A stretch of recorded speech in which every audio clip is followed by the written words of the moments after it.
Who will the Washington Capitals select at eighth? We'll discuss next on this edition of Locked On Capitals. Your Locked On Capitals, your daily podcast on the Washington Capitals. Part of the Locked On Podcast Network. Your team every day.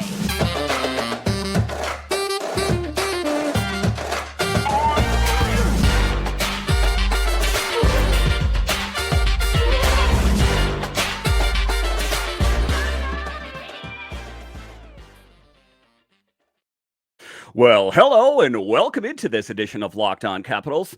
I'm so glad you decided to join me today. As always, this podcast is free and available on all the major platforms. And I want to thank you for making this your first listen or view of the day. Yes, this podcast is also available in video form, so head on over to YouTube and check it out. My name is Dan Holme. You can find me on Twitter. It's at DanCaps218. You can find the show on Twitter. It's at Locked On Caps. Today's episode is brought to you by Game Time. Download the Game Time app, create an account, and use code LOCKEDONNHL for $20 off your first purchase. So in this edition of Locked On Capitals, we talk about the new coaching staff for the Capitals, and we talk about the Hershey Bears and them winning the Calder Cup for the first time since 2010. Later in the show, we will talk about what is the future of Evgeny, Kuznetsov and Mantha in Washington. But just to get it going here, we will talk about draft options at eighth. In today's episode, we are happy to have Jared of Washington Hockey Now. Jared, welcome to the show. Thanks, Dan. I appreciate the opportunity to come on, talk about the Caps. It's great to have you back on. So this is going to be an exciting draft for the Capitals. Kind of the thing we've always heard is they need to get younger, they need to get faster. So them to be drafting at number 8 in the top 10 for the first time in quite some time is pretty exciting. I did look at Washington Hockey Now's mock draft. Why don't you tell us about who you guys chose at number 8? Yeah, so the entire really National Hockey Now network put together this mock draft. We have I'm not sure a specific number, but we have reporters covering Chicago, San Jose, Philadelphia, all these teams around the league. And so basically I was in charge of the Capitals. Ended up with Dalibor Dvorsky, which I think is a solid pick. I would have gone with Matvei Michkov, but Montreal took him at 5. I think that seems to be somewhat looking ahead to the draft. That could be a real possibility. Maybe not Michkov to 5, but I wouldn't put it past the Capitals to say, okay, Michkov is off the board. We could still get a top 6 center in Dvorsky in the future. And ultimately, I think he could be the pick at 8.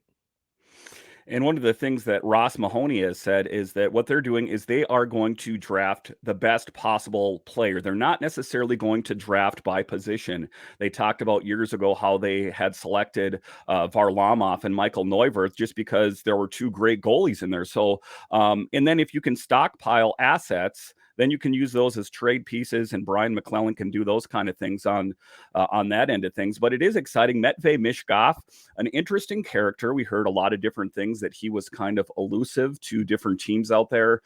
But I had someone on the show from Locked On NHL Prospects, and they said he's not being elusive. He's actually on vacation in Dubai. But as we know, he is in the United States now. He was in New York. I want to say it was yesterday, and on his way to Nashville. Matvei Michkov is revered as the greatest player to come out of Russia since Ovechkin and Evgeny Malkin. That could be a huge get for the Capitals. I mean, they would have to wait potentially a couple years to get him into the organization. But talk to me about Michkov and how exciting that could possibly be. Yeah, nobody's denying his talent. His scoring acumen is phenomenal. He's shown it. The KHL is not an easy league, and he's killed it. He's been a phenomenal prospect, phenomenal player, phenomenal scorer, phenomenal in the O zone. Yeah, I mean, he would essentially be a best case scenario for the Capitals picking at 8 because, like I just said, the talent is there. Nobody is denying that. Nobody is denying that he is more of a diamond in the rough or that he has a long ways to go. The talent is there, and he has shown that. And I think if he didn't have the contract concerns, being locked up 3 years still with his KHL team, I think he definitely would be in the running to, maybe go number two to Anaheim or something like that in a normal year. Um, but I mean, again, that's still not even a pipe dream. That I think there's a very real possibility that Michkov could go anywhere before the Capitals pick, and it would really shake up what what all of us really think the draft is going to look like. If Michkov were to go to a team like San Jose, for example, that might they have a lot of bad contracts. Just for example, they have a lot of bad contracts, and so they might need some time to fully get a rebuild going. It might be in their interests to take Michkov, knowing that he's not going to be here next year. We're still going to be locked down with these contracts. We could use another high pick, so on and so forth. So, uh, a lot of people are saying, the draft really starts at number 5 once the top 4 are off the board. I think that's partially the case. I think it really just starts whenever Michkov goes off the board. So come Wednesday, who knows what's going to happen? Yeah, it's interesting. I think it was San Jose hockey now. Didn't they pick him, Michkov, to go to the Sharks, I believe, if I remember right? I think I was reading that over the weekend. So it is going to be an exciting prospect to think about. As we know, Connor Bedard, of course, is going to go to the Blackhawks. And then I've heard Fantilli going to the Anaheim Ducks. And then kind of the players after that, I heard that Michkov could be in the top 5. And that, kind of the two teams that are dogging it out right now are the Flyers and the Capitals. And you got to think that maybe the Caps have a leg up, or maybe there's going to be some posturing taking place there, maybe trading up or something like that to get Michkov. The Capitals are a Russian-friendly team. There's just Ovechkin and Samsonov and Orlov and many different players over the years. And there's pictures of Michkov and Ovechkin together. It just seems like a hand-in-glove type situation. Would that be the best case scenario for Michkov just to be playing on this team?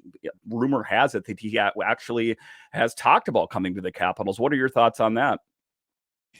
I mean, I think based off of everything that we have heard about Michkov, I think he would potentially be the happiest in Washington. But from my perspective, I think that Philly is in a very similar situation to Washington, just in a different side of the spectrum. Whereas the Capitals are, borderline a contending team. They want to add some people in the short term, but they really are looking forward to the post Ovechkin years, the future. The Flyers, on the other hand, are going to be bad. We know they're going to be bad. We know they are selling everybody. So again, a team like Philly, Michkov having to wait 3 years for him to come stateside doesn't seem like too much of a hurdle for them. I do think, though, if the Capitals were looking to trade up, that would make a lot of sense. But where? Right. Philly, well, I'll start with this. I know the Capitals have, I believe, three third-round picks next year, and then they have 3 second-round picks in 2025, if I have that correct.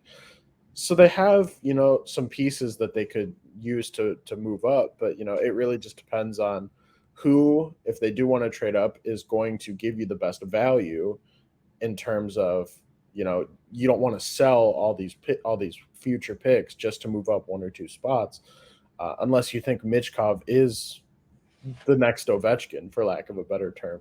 I'm really looking forward to Wednesday. I'm really looking forward to how it shakes out, and I think it's going to be a hell of a night. That's for sure. Yeah, and who I picked on the mock draft for Locked On Capitals was, like I said, Zachary Benson. I think he has a pretty good upside, and our prospects guy liked that pick as well. Only Bedard had more points over the past 3 years among the U18 WHLers, and Benson has played at over a point per game throughout his entire tenure. A bit of a smaller guy, but he's got a good release, and he's got good puck on stick, and easily one of the smartest players in the NHL draft. So there are some intriguing names, of course. Michkov, I think Benson, Dvorsky, those would all be good options for the Capitals. Ultimately, who will it be? I guess we will find out on Wednesday. All right, so coming up here, we will talk about the latest with Evgeny Kuznetsov and Anthony Mantha. And well, will they even be Capitals come the fall? We'll talk about that straight ahead.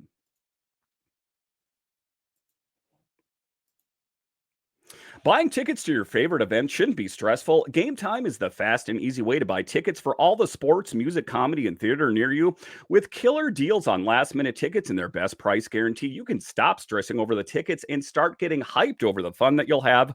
There's a lot of great events that come to your town in the summertime, and sometimes it's hard to find tickets. That is why you need Game Time. So snag the tickets without stress with Game Time. Download the Game Time app, create an account, and use code LOCKEDON NHL for $20 off your first purchase.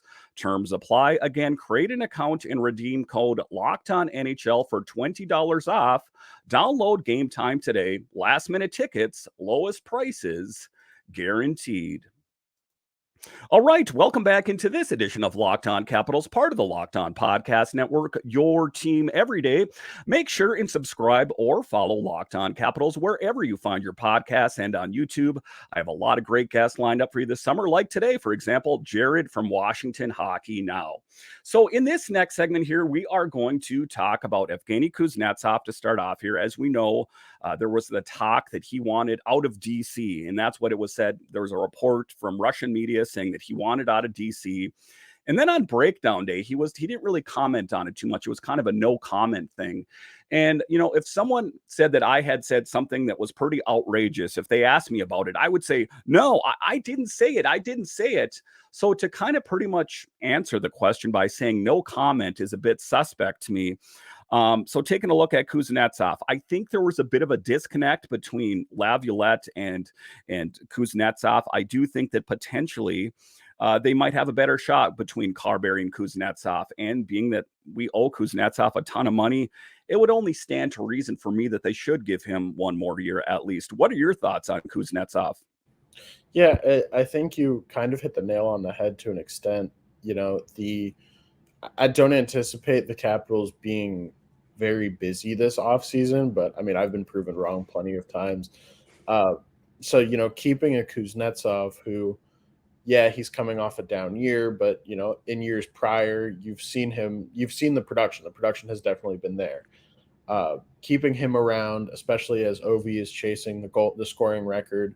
I think I wrote something about this, I think a week ago. Kuznetsov is like the last data I could find. Kuznetsov had assisted on like the second or third most of Ovechkin's goals.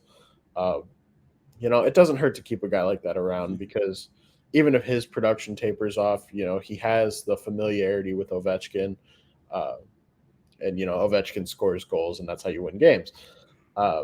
So I think bringing in Carbery, nobody can sit here today and say that things will be different, but they changed something, and it makes me think back. Before I was here covering the Capitals, I covered West Virginia University football, and one of the big things was, and even still for any West Virginia fans out there, I know there's a little bit of an overlap. The Neil Brown, the football coach, would continually say, we need to get better at doing this. We need to do these things that we're not doing. And, would never make changes on the coaching staff, that sort of thing. It was the definition of insanity. He would, do the exact same thing and expect a different result, and it wasn't going to happen. I think in terms of Kuznetsov, the Capitals are trying something different, bringing in a new coach. Maybe they'll bring in some additional supplementary pieces this offseason. So I think it's definitely worth a shot. I think, he's got 2 years left on his contract. So even if it doesn't work out, he has some value as, an expiring contract in the future, that sort of thing. So I think at this point it would be in the Capitals' best interests of, to keep him. Wouldn't you agree, Dan? I mean, I think it would. That was one of the things that I said on my show here is that, earlier in the season, I said, if he wants out of this team, don't let the door hit you on the butt on the way out. But I've kind of thought differently about this, just in the regard that he does have some term left on his contract. We're paying him a significant amount of money. And then just 2 years ago, he was in the top 3 in goals for the Capitals. And an interesting thing that he had said, and I'm paraphrasing here, is that he said, I could be one of the best players in all of the NHL. I just don't want to put in the effort. So it's kind of an interesting thing to say, a bit hyperbole, I guess, that you could say there, that he doesn't want to necessarily put in the effort to be that great player. But we have seen flashes of greatness from Evgeny Kuznetsov. But for me, being, he was drafted, way on top in the first round, if memory serves, that we should give him that other opportunity. The difficult position for the Capitals now is that we hear, and we'll talk about this a little bit later in the show, is we want this youth infusion. We want Connor McMichael. We want these young players. Who's going to ultimately pop out of the lineup to accommodate that? But for Kuznetsov, for you, that is what I think as well, is that we should keep him on this team. Well, and real quick, Dan, if I can jump in, I think it's Yeah. also important. You look at this this trade between the Avalanche and the Predators. Predators getting some money off their books, retained salary. Yeah. I think Pierre LeBrun wrote about it in The Athletic. He said, look, it is impossible right now to get rid of money. It is impossible to get rid of contracts. So even if the Capitals were to find a taker for Kuznetsov, I think he's making 7.8 is the cap hit for each of the next 2 seasons. You're looking at a poor return, or at the very least, you're looking at retaining, upwards of half of that contract. And, it's like, well, what is really the point once you get to the end of it? So I just think it's, another important thing for the Capitals to consider. So then the other elephant in the room, if you will, is Anthony Mantha, who had an off season, suffices to say. And it was one of the deals that had gone bad. As you know, we sent Jacob Vrana to the Detroit Red Wings with Richard Panik. In return, we got Anthony Mantha, a big, tall guy that I think to a certain extent some people thought was going to be a physical presence, even though he's never really shown that. He's always kind of been awkward every time I've seen him in a fight. And his production has been pretty low. Mantha has 1 year left on his contract at $5.7 million and will be a UFA next July. He hasn't been able to show much in Washington, as he put up just 11 goals and 16 assists in 67 games this past season, and just 24 in 118 games in DC since arriving in 2021. I think at the end of the day, the Caps are going to have to look at Anthony Mantha as a depth piece. Everyone else can see the back of his hockey card. Oftentimes on the show, people are like, they should just get Mantha out of here. They're going to get next to nothing for him. I think we're in it with him. We got a year left on his deal. We should view him as a depth piece if he's not going to find his way on the roster.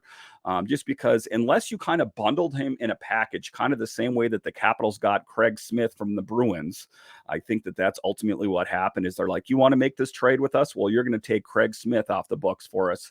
I think that, if Brian McClellan orchestrated a deal saying we're going to make this trade, but you got to take Mantha with you, I think ultimately that is the only way to get Mantha out of town. What are your thoughts?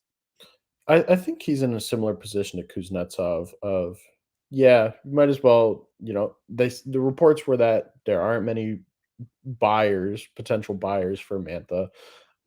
He's got 1 year left on his contract. Why not? Why not see what Carbery can do with him? If Carbery, if it's not a good relationship or it doesn't work out, at the end of the year, he's a free agent, or even at the trade deadline as an expiring contract, he should have some sort of value. Obviously, we'd like to sit here and I think most Capitals fans would want stellar production from Mantha, especially being only 28 on an incredibly old roster. But there's really no reason to sell now. I think you kind of hit it on the head as a depth piece. He's been able to be a top 6 forward in the past. He could definitely kind of bounce around, depending on need. But I think it also just depends too on what they do this offseason in terms of, we're already looking ahead to they're kind of going to have to rebuild their bottom 6 lines. You said, McMichael might throw himself in the mix. But they're going to have some openings. So I think it really just depends on, okay, if they don't bring in a winger to, be on that second line or that third line, then, Mantha's probably going to get that spot just off of experience, off of age, off of contract. So Uh, you know, you just got to see what happens, really. Yeah, and I think that that's all we can do. I think that we're in it with them, and we'll just have to see what shakes out here. All right, coming up here, we will talk about what does the Hershey Bears winning the Calder Cup mean for some of the biggest players in Hershey. We'll talk about that straight ahead. All right, welcome back into this edition of Locked On Capitals, part of the Locked On Podcast Network, your team every day. So, the Capitals didn't get the result that they were looking for this past season. They missed the playoffs for the first time in quite some time, but there is a silver lining as their AHL affiliate won the Calder Cup the first time since 2010, their 12th Calder Cup win. It's an AHL record and something that, should be spoke of a lot more amongst Caps fans, but now that means a promotion ostensibly for a lot of the players in Hershey. The biggest player for me of question, not Connor McMichael, is Hunter Shepard, who is going to be an unrestricted free agent. We know that Zach Fucale is going over to the KHL. Hunter Shepard finished number 2 in all of the AHL last season amongst netminders and was the MVP of the Calder Cup for the Hershey Bears. What do the Capitals do? What do the Hershey Bears do with Hunter Shepard? Kind of my take on it is that Charlie Lindgren, the current backup, he's a pretty good netminder. And I know he's under contract, but I think the Capitals should view Charlie Lindgren as more of an asset that they could potentially move out if there's another team looking for a goalie and move in Hunter Shepard. The fact that Hunter Shepard is unrestricted means that he could go anywhere and the Capitals could say nothing about it. And I think that that would be one of the things that really bit them in the butt more than anything is if they let Hunter Shepard leave town. What do the Capitals, what do the Bears do with Hunter Shepard? I think the important thing is you want to keep him around, obviously. You win the Calder Cup, and he was stellar down the stretch. I'm obviously not a beat writer covering the Hershey Bears, but I did a little bit of coverage, and it seemed like at least in the playoffs, he was on fire. He was blocking almost everything. I think he was actually the last time I checked, he was statistically the second best goalie in the AHL behind, I think it might have been Coachella Valleys or it might have been Rochester. But yeah, he was tremendous. You would want to reward that with a contract. He is 27. I can't necessarily speak to his NHL prowess, but at the very least, with Fucale gone, it would be good to have that sort of stability of bringing Shepard back. I know they're bringing in Mitchell Gibson from Harvard, who could be in Hershey next year, but uh, you want to keep Shepard around. You want to keep a winning team around and together as long as possible, and that obviously starts in net. So I think that would definitely be in the team's best interest this offseason. And there's a plethora of talent in the AHL and ECHL. There's Garen Bjorklund, Mitchell Gibson, Clay Stevenson. There's Wall down in the ECHL Stingray. So I think that the Bears in particular would be okay. But my big thing is the big question for Hershey. Let's just talk about Hershey for a minute. Is if Fucale leaves and say Hunter Shepard goes somewhere else, those are two huge goalies that you let leave the organization. And it's kind of a big thing for me. And I don't know, why more Caps fans aren't talking about it. I know that, we're pretty set. We got Kemper and Lindgren. Lindgren really stood on his head in the month of December and kind of was the Capitals' best month of the entire last season. And Lindgren was the guy in the net. So that is a feather that he has in his hat. I get that. But the rest of the season, being that he is a backup, he didn't get a ton of playing time. So it's maybe not a fair assessment. But for me, I'm the GM today. I'm going to trade Lindgren out of town, and I'm going to make Hunter Shepard the next number 2. That's just where I stand on that. The next player that we talk of impact for me is Connor McMichael, a very, very polarizing person. If every time I bring him up on this podcast, why not more Connor McMichael? He hasn't got enough playing time. We need to trade him. I've heard everything on Connor McMichael. Next year should be his year to break it big on the big team. I know he played last year, but I think that next year the Capitals should give him a long look. We hear that this team needs to get younger and faster, and Connor McMichael did so well in AHL in the Calder Cup. I think he deserves a spot. The interesting position now is, however, where does he fit? He is a center. That is his native position. That is where he plays best. When he played on the Capitals, oftentimes they put him at wing and sometimes relegated to the fourth line. I'm all about Connor McMichael making it on the big team and Hendrix Lapierre at some point. But what current Capital player sits so we can put him in the lineup? Yeah, that's a question easier, said than seen executed. I think that uh, it's good to have McMichael, especially with you have a lot of question marks at center. We spoke about Kuznetsov a little bit. We both think he's going to stay, but I mean, there's that non-zero chance that GM finds an offer that he likes, that sort of thing, and he's gone. Backstrom's got the hip thing. Who knows what you're going to get out of him this offseason?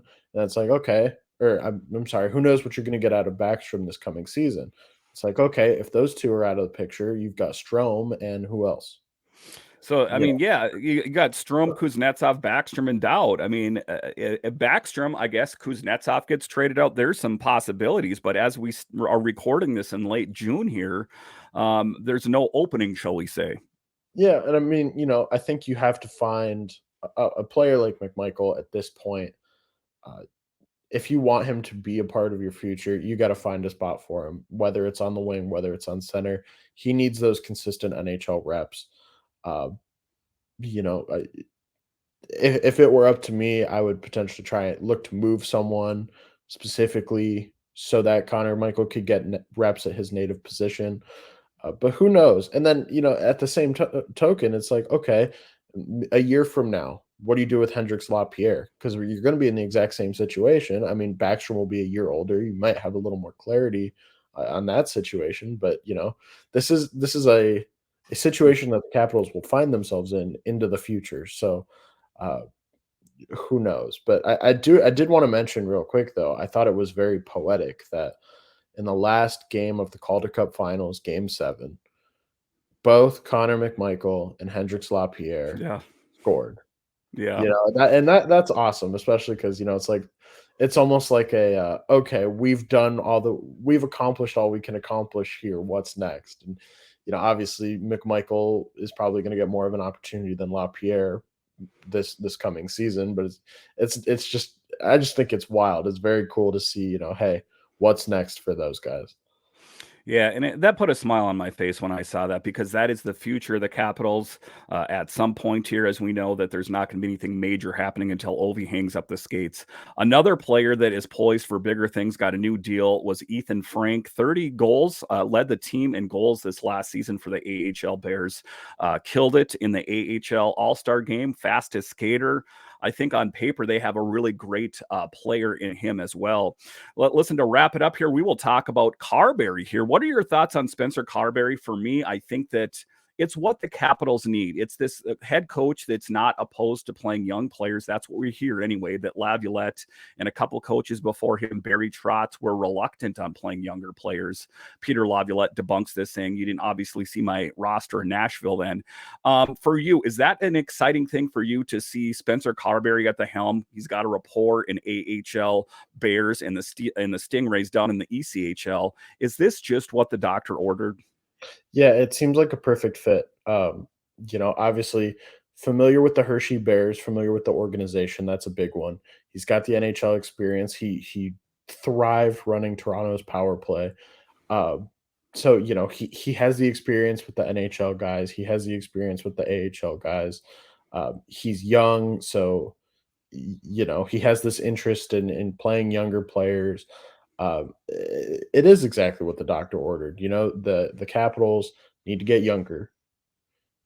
They found a coach who will play young players. They found a coach who is okay and familiar with playing older guys. They found a guy who truly, I think, is the perfect fit. Everything that McClellan was saying from the beginning lines up with what Carbery brings.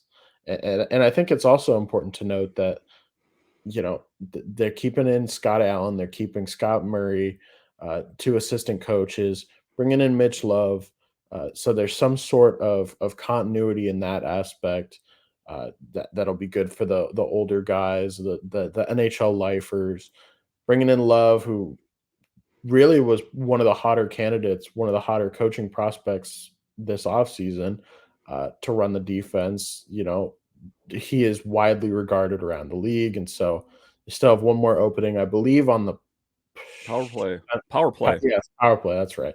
So, I think Carbery's taking all the right steps right now, and obviously we can sit here and say, and be hopelessly optimistic, but truly he is showing a very strong effort to get this team improved this season, and I think he deserves a lot of credit for that.